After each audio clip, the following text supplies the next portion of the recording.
చాలా చక్కగా నేనైతే ప్రిపేర్ అయ్యాను. మరి దేవుడు ఎంతవరకు నడిపిస్తాడో ఆయన చిత్తం.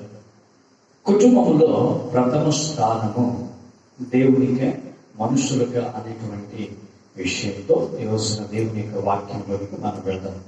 చాలా మంది జీవితాలు మనం చూస్తుంటాం. మొదటి స్థానము వ్యర్థమైన, నిర్జీవమైనటువంటి, గతించిపోయేటువంటి వాటికి ఎక్కువగా ఇస్తూ ఉంటాం.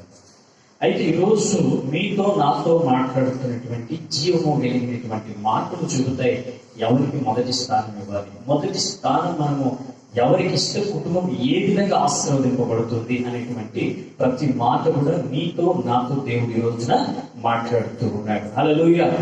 మొదటిగా యేసు ప్రభు వారి గురించి చూసుకుందాం. మనం లూకా సువార్త 2వ అధ్యాయము 48, 49 వచనాలు ఒకసారి చదువుకుందాం. లూకా సువార్త 2వ అధ్యాయము 48, 49. ఆయనను చూసి మిక్కిలి ఆశ్చర్యపడి ఆయన తల్లి, కుమారుడా, మమ్మను ఎందుకు ఇలాగ చేసితివి? ఇదిగో నీ తండ్రియు నేను దుఃఖపడుచు నిన్ను వెతుకుచుంటిమని ఆయనతో చెప్పగా, ఆయన మీరేలా నన్ను వెతుకుచుంటిరి? ఎందుకు వెతుకుతున్నారు? నేను నా తండ్రి పనుల మీద ఉండవలనని మీరు ఎరుగరా అని వారితో చెప్పారు. హల్లెలూయా. ఇక్కడ చాలా మంచి మాటలు మనము చూస్తూ ఉన్నాము. ఇక్కడ స్వయంగా యేసు ప్రభు వారు చెప్పినటువంటి మాటలు మనము చూస్తూ ఉన్నాం. యేసు క్రీస్తు వారి యొక్క తల్లిదండ్రులు ఎవరండి? యోసేపు. డౌట్ ఉంది ఎవరికైనా? యోసేపు, మరియమ్మ గారు. అయితే ఇక్కడ మనం చూసినట్లయితే చాలా మంచి మాట. ఇప్పుడు యేసు ప్రభు వారు యోసేపుకు మరియమ్మకు ఇచ్చాడా ప్రథమ స్థానము? ఎవరికి ఇచ్చాడండి? తనను ఈ భూమి మీదకి ఏ పని మీద అయితే పంపించాడో తన తండ్రి ఆయనకి ఇచ్చాడు. అవునా? వాళ్ళ తల్లిదండ్రులకి ఏం చెబుతున్నాడు యేసు ప్రభు వారు?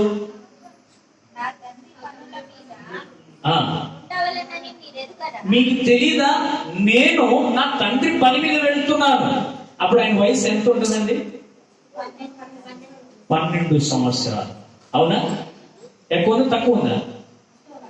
12 సంవత్సరాలు. అవునా? పైన చదవండి, 40వ వచనం ఒకసారి చదవండి. చాలా అక్కడ ఏమని వ్రాయబడి ఉందండి? బాలుడు అంటే టీనేజ్, అంటే ఒక 12-15 సంవత్సరాల మధ్య ఉన్నటువంటి వయస్సు. ఇక్కడ మనము 48, 49లో మనం చూసినట్లయితే ఆయన తల్లిదండ్రులు ఆయనను చూచి మిక్కిలి ఆశ్చర్యపడిరి. ఎందుకంటే ఈ వయస్సులో ఎక్కడ ఈయన తప్పిపోయాడో ఇప్పుడు మనకి క్లారిటీ రావాలంటే ఎందుకు ఈ వాక్యం చదువుకున్నామో 40 నుండి 42 వచనాల వరకు ఒకసారి చదువుకుందాం. చూడెను ఉండెను. ఆయన తల్లిదండ్రులు ఏటేటా యెరూషలేమునకు వెలుచుండువారు. ఆయన 12 ఏళ్ల వాడై ఉన్నప్పుడు ఆ పండుగ ఆచరించుటకై వాడుక చెప్పున వారు యెరూషలేమునకు వెళ్ళారు. అంటే సరిపోయిందా? యేసు ప్రభు వారికి ఎంత వయసు ఉంది? అక్కడ 12 సంవత్సరాలు ఉందని అక్కడ వ్రాయబడి ఉంది. 12 సంవత్సరాలు ఉన్నటువంటి యేసు క్రీస్తు వారు ఆ యొక్క పస్కా పండుగకు ఆ ప్రదేశానికి, ఎక్కడ? యెరూషలేము పట్టణానికి వాడుక చొప్పున. అంటే ఏంటది? అంటే దాన్ని ఇంక మర్చిపోయేది కాదు. సంవత్సరం ఇప్పుడు బర్త్డే ఎట్లా వస్తుంది అట్లాగా వాడుక చొప్పున, అది అలవాటు చొప్పున సంవత్సరము పస్కా పండుగకి వాళ్ళు వెళుతూ ఉన్నారు.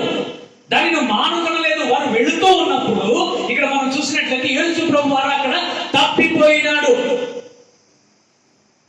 ఇప్పుడు 12 సంవత్సరాల పిల్లోడు ఎవరైనా తప్పిపోయాడంటే మనకి ఎట్లుంటది? సంతోషంగా ఉందా? ఎక్కడన్నా పోయినట్లు మనలో ఉంటాడులే అనుకుంటామా? ఎట్లా?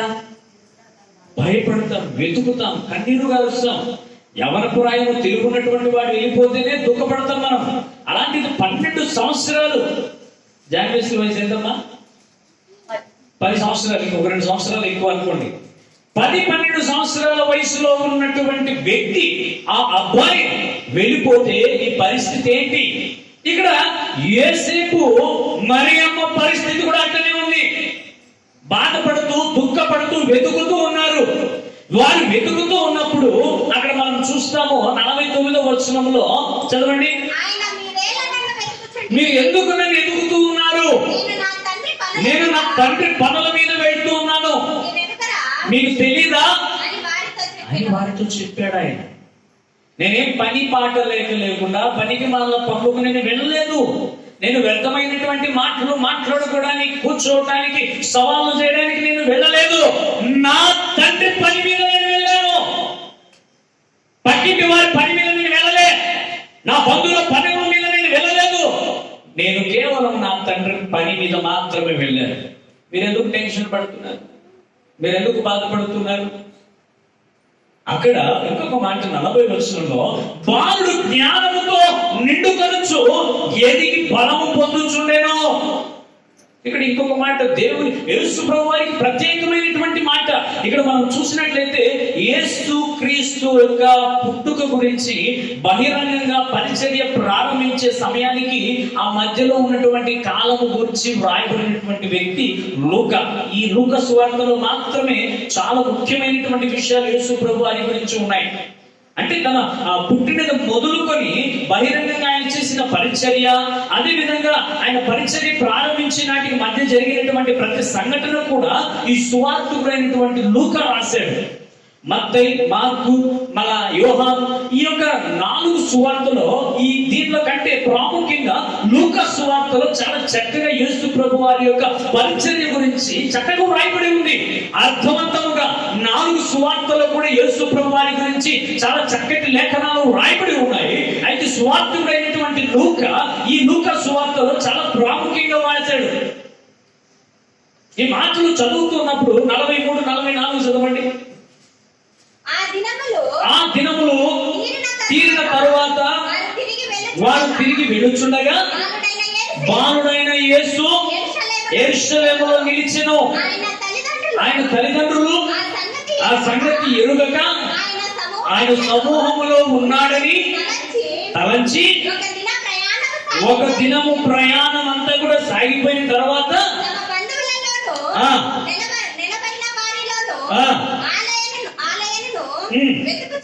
వెతుకుచుండ్రి. హల్లెలూయా. ఎప్పుడు చూస్తున్నారంటే ఆయన యేసు ప్రభు లేదని ఎప్పుడు చూస్తున్నారంటే భయమ్మా వాళ్ళు ఏమని ఎక్కడున్నారనుకున్నారంట? జన సమూహంలోనే. మేము వచ్చింది పండుగకే కదా. ఇక్కడ మనలాగా ఎక్కడికైనా ఒక సంఘంలోనికో ఒక సువార్త సభకో లేకపోతే ఎక్కడికైనా వెళ్తే ఇక్కడ చూస్తే నీకు నాకేం సంబంధం లేదులే, ఎందుకు ఉండాలి, ఎందుకు మాట్లాడాలి, ఎందుకు ప్రైజ్లాడ్ చెప్పాలి, నేను వాళ్ళే వచ్చి చెప్తారులే. అట్లా ఏం లేదు. అక్కడ తెలిసి తెలియని ప్రతి ఒక్కరు కూడా కలిసి దేవుని స్తుతించేవారే, మహిమపరిచేవారే. తెలియనటువంటి ప్రతి ఒక్క జన సమూహంలో అందరూ కూడా ఒకటే. అక్కడ ఈరోజు మీకు ఒక ప్రశ్న, ఎంతమంది వచ్చి ఒకరికొకరు ప్రైజ్ లార్డ్ చెప్పుకుంటున్నారు, ఒక్కొక్కరు ఎంతమంది వందనాలు చెప్పుకుంటున్నారు? అప్పుడే నీ హృదయం తీరికగా, సంతోషంగా, సమాధానంగా ఉంటుంది. ఎదుటి వ్యక్తితో నువ్వు ఎప్పుడు దేవుని బిడ్డలతో మాట్లాడుతావో, ఎదుటి వ్యక్తితో నువ్వు ఎప్పుడైతే సమాధాన పడతావో అప్పుడే నీ హృదయం సమాధానపరచబడుతుంది. లేకపోతే చాలా కష్టమండి. ఇక్కడ యెరూషలేము పట్టణములో ఆ ప్రాంతంలో ఒక దినమైన తర్వాత చూసుకున్నారంట వీళ్ళు. ఎవరిని చూసుకున్నారంట అండి? ఎవరిని చూసుకున్నారంట? చెప్పండి, నోరు వారు చెప్పండి. ఎవరు చూసుకున్నారంట? ఇది నిద్రపోయి చెప్పండి. హల్లెలూయా.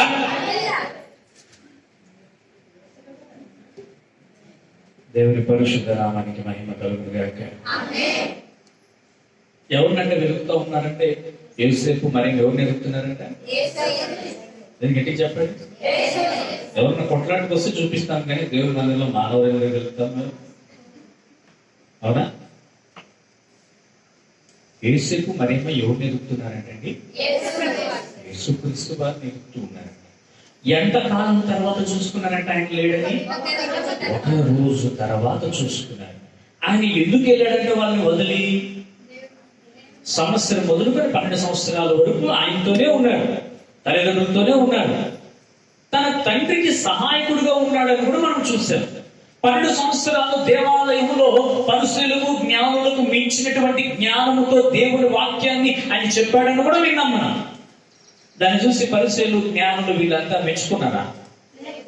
ఏం చేశారండి? ఆశ్చర్యపడింది ఉంది పక్కన. వాళ్ళ హృదయంలో ఏముందో తెలుసా? మాకంటే చిన్నవాడు ఇతను చెప్తే నేనే తినేది, ఇతను చెప్తే నేనే తినేది, అవసరమా? ఆయన కూడా దూషించడం మొదలు పెట్టారు. చిన్న పిల్లాడు, 12 సంవత్సరాలు కలిగినటువంటి వ్యక్తిని కూడా దూషించడం మొదలు పెట్టాడు. అయితే ఆయన స్థానం ఎవరికి ఇచ్చాడు తెలుసా? మొదటి స్థానము తండ్రికి ఇచ్చాడు. తన చిత్తాన్ని భూలోకంలో నెరవేర్చడానికి వచ్చాడు కనుకనే ఆయనకు మొదటి స్థానం ఆయన ఇచ్చాడు. ఇక్కడ ఇంకొక మాట మనం చూసినట్లయితే, ఈ పస్కా పండుగ అనేటువంటిది యూదుల పండుగ. చాలా చక్కగా నిష్ఠగా యూదులంతా కూడా కలిసి చాలా చక్కగా ఆచరిస్తారు. యెరూషలేము పట్టణంలో రీసెంట్ గా యెరూషలేము పట్టణంలో బాంబులు అవి ఇవి చాలా వేసి చాలా గందరగోళం చేశారు. ఇజ్రాయెల్ ప్రాంతంలో అక్కడంతా కూడా ప్రపంచంలోనే జ్ఞానులు అంటే ఎవరంటే, ఎక్కడ ఎవరి పేరు వస్తుందండి? ఇజ్రాయెల్ దేశం వస్తుంది. నువ్వు ఎక్కడైనా చూసుకో, గూగుల్లో కూడా సెర్చ్ చేసుకోండి, చూడు, నువ్వు వాళ్ళే వస్తుంది. ఎందుకంటే అక్కడ నుండి అన్ని కూడా ప్రారంభమై దేశాలన్నిటికీ కూడా వెళ్ళటం. అయితే ఇక్కడ ఈ పస్కా పండుగ అనేటువంటిది చాలా జాగ్రత్తగా చక్కగా నిష్ఠగా వీళ్ళంతా కూడా యూదులు చేసేటువంటి వారు. ఆ ప్రాంతంలో యేసు ప్రభు వారు వెళ్ళారు. అక్కడ తన పని తనకు గుర్తుకొచ్చింది. ఏం పని గుర్తుకొచ్చిందండి? ఏం గుర్తొచ్చింది చెప్పండి? అన్నం తినడం మర్చిపోయాడా? నీళ్ళు తాగడం మర్చిపోయాడా? ఏం గుర్తొచ్చింది? తన తండ్రి యొక్క పని గుర్తొచ్చింది ఆయనకు. ప్రారంభించడం ఆయన మొదలు పెడుతున్నాడు. ఇక్కడ ఇంకొక మాట కూడా చదువుకుందాం. అక్కడ కూడా చక్కటి మాట రాయబడి ఉంది. అది కూడా మనం ఒకసారి చదువుకుందాం.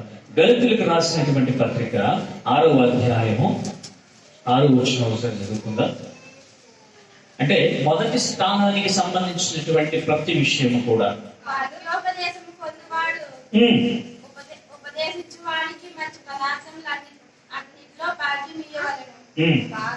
బాగా 10 వరకు చదువు. మనుషుడు ఏమి విత్తనో ఆ పంటనే కోయును. ఎలాగనగా శరీరేచ్ఛను బట్టి విత్తువాడు తన శరీరం నుండి క్షయమును పంట కోయును. ఆత్మను బట్టి విత్తువాడు ఆత్మ నుండి నిత్య జీవమును పంట కోయును.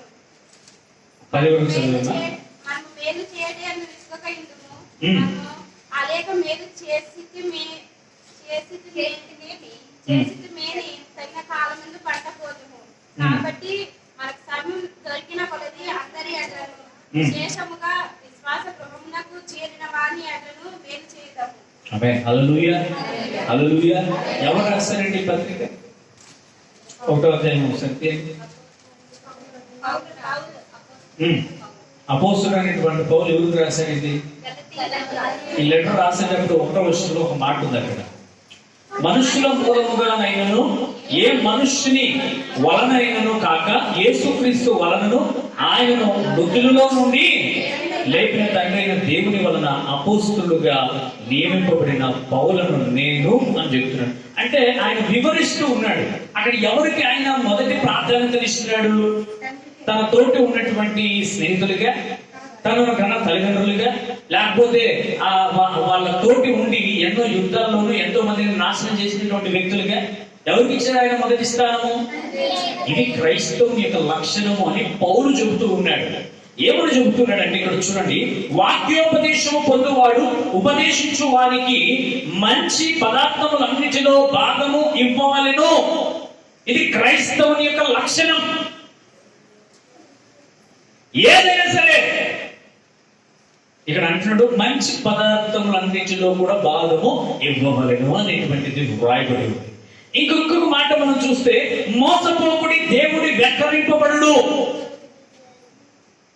నువ్వు నిజముగా దేవుని చిత్తములో ఉన్నట్టయితే, దేవుని యందు విశ్వాసం కలిగి ఉన్నట్టయితే, దేవుని చిత్తాన్ని నెరవేర్చుటకు నీవు దేవుని యొక్క కృపను పొందుకున్న వాడవై, కృప పొందుకున్న దానివై నువ్వు ఉన్నట్టయితే, నువ్వు మోసపోయినా కూడా నీ నుండి నీకు వచ్చినటువంటి దాని నుండి కూడా దేవుడు వెక్కరింపబడడు.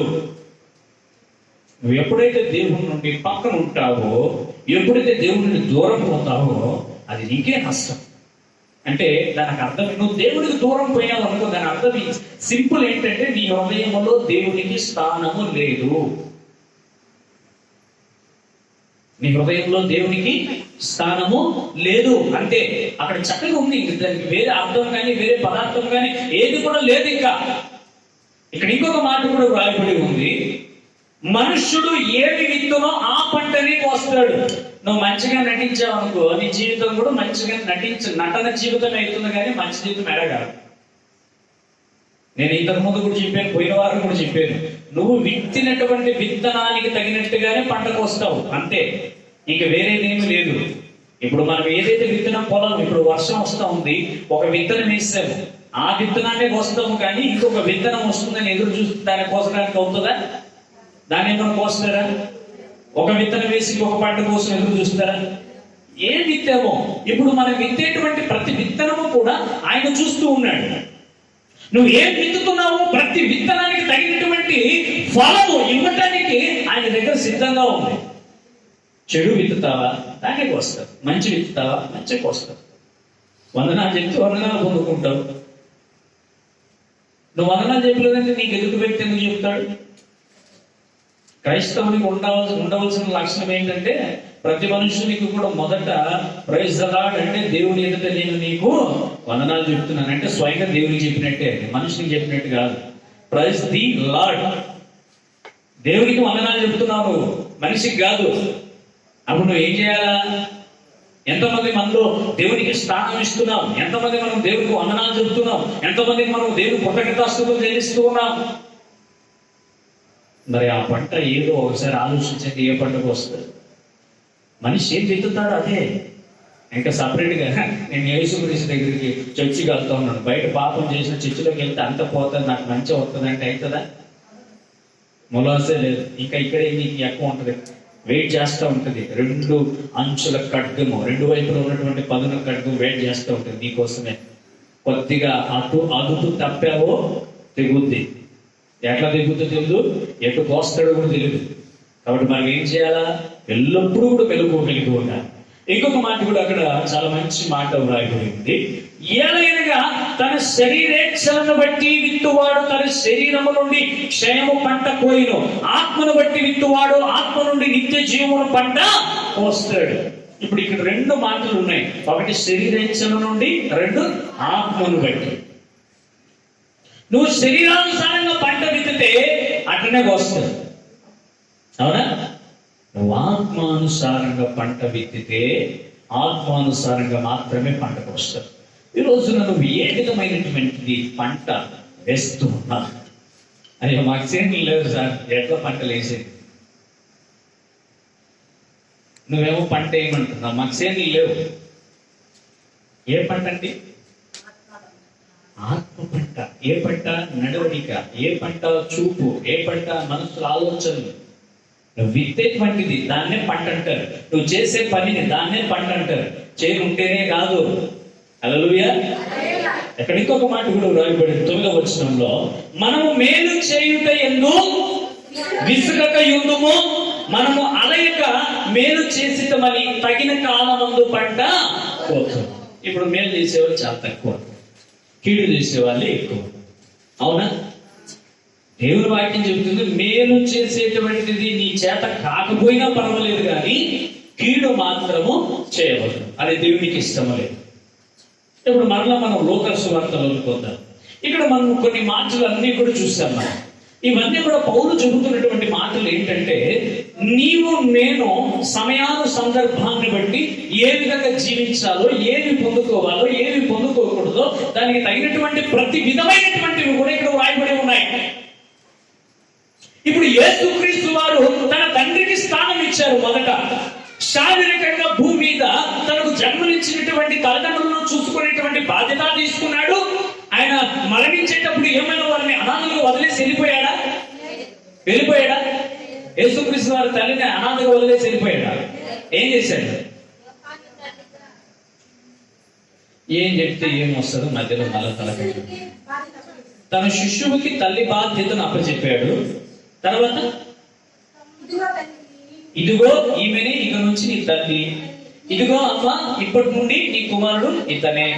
అక్కడ ఏం చేశాడు ఆయన? తన బాధ్యతను ఇంకొకరికి అప్పచెప్పాడు. అక్కడ లోటు ఉండకూడదని. ఎందుకు? తన తండ్రి పని విషయంలో ఎక్కడ కూడా తప్పు జరగకూడదు. కేవలం తన తండ్రి పని చూసుకొని భూలోకంలో ఉన్నటువంటి తన తల్లిదండ్రులను అనాథలుగా చేసి వెళ్ళిపోయాడని రేపటి రోజున ఆయన కళంకము పొందుకోకూడదు. ఆ బాధ్యతను భూలోకంలో ఒక మనిషికి అప్పచెప్పాడు ఆయన. రోజున మనము ఉన్న తల్లిదండ్రులు వదిలేసి వెళ్ళిపోయేటువంటి పరిస్థితులు ఎక్కువగా ఉన్నాయి. కొంచెం డబ్బు వచ్చినా, కొంచెం ఇది వచ్చినా కూడా మనం ఏంటంటే ఏమైనా ఫోన్ చేసి ఎట్లున్నావా అని అడిగే పరిస్థితులు కూడా లేవు మనకు. చివరి దినాల్లో మనం ఉంటున్నామండి. కాలం ఏమైందంట సమీపంగా ఉన్నప్పుడు నువ్వు ఏం చేయాలి? అప్పుడు మెలకుగా ఉండి నిన్ను నీవు పరిశీలన చేసుకోవాలి. హల్లెలూయా, మొదట నీవు పరిశీలన చేసుకోవాలి. యేసుక్రీస్తు వారు తనను తాను అప్పగించుకున్నాడు భూలోకంలో. ఎందుకు? తన తండ్రి చెప్పాడని. ఎందుకు? తన తండ్రి పని అంతటి పూర్తి చేయాలని. ఇక్కడ పూర్తి చేశాడు, బాధ్యతలన్నింటినీ అప్పచెప్పాడు, ఆయన వెళ్ళిపోయాడు. అప్పుడు ఆయనకి ఎవరు మొదటి స్థానం ఇచ్చారు? ఎవరికి ఇచ్చాడు? తండ్రికి మాత్రమే ఆయన ఇచ్చాడు. ఇంకొక మాట మనం చదువుకుందాము. అక్కడ కూడా చాలా మంచి మాటలు వ్రాయబడి ఉన్నాయి. ఆ మాటలు కూడా చాలా చక్కటి మాటలు. అంటే యేసుక్రీస్తు నిజమైనటువంటి పిల్లలు మనం అవ్వాలంటే, అంటే మన తండ్రి చిత్తాన్ని మనం నెరవేర్చాలంటే, నిజమైనటువంటి క్రీస్తు బిడ్డలుగా మనం ఉండాలంటే ఇక్కడ కొన్ని మాటలు వ్రాయబడి ఉన్నాయి. ఒక 6 నేను మీతో పంచుకుంటాను. మొదట దేవుని వాక్యము వినాలి. ఏ విధంగా వినాలో అక్కడ మనం చూద్దాం. రోమీయులకు రాసినటువంటి పత్రిక 10వ అధ్యాయము 10వ వచనము ఒకసారి మనం చదువుకుందాం.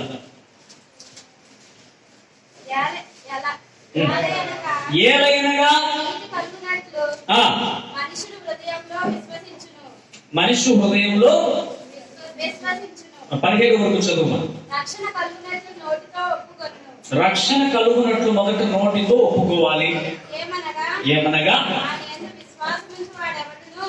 ఆయన యందు విశ్వాసం ఉంచువాడు ఎవడు కూడా సిగ్గుపడడని లేఖనము చెప్పుచున్నది.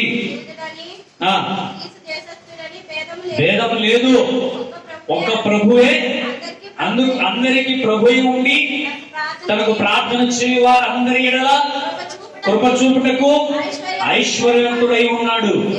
ఎందుకనగా ప్రభువు నామమును బట్టి ప్రార్థన చేయువాడు ఎవడో వాడు రక్షింపబడును. వాడు విశ్వసింపని వానికి ఎట్లా ప్రార్థన చేయుదురు? వినిన వానిని ఎట్లా విశ్వసించుదురు? ప్రకటించువాడు లేకుండా వారు ఎట్లు విందురు? ప్రకటించువారు పంపబడిన ఎట్లా ప్రకటించుదురు? ఇందు విషయమై ఉత్తమమైన వాటిని గురించిన స్వార్థ ప్రకటించు వారి పాదములు ఎంతో సుందరమైనవి అని వ్రాయబడి ఉన్నది.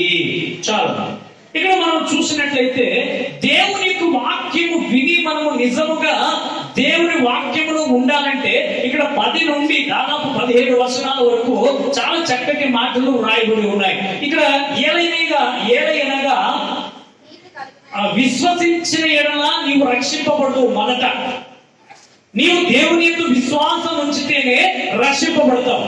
విశ్వాసం లేని వారు ఎవడు కూడా రక్షింపబడరు. ఇక్కడ ఇంకొక మాట కూడా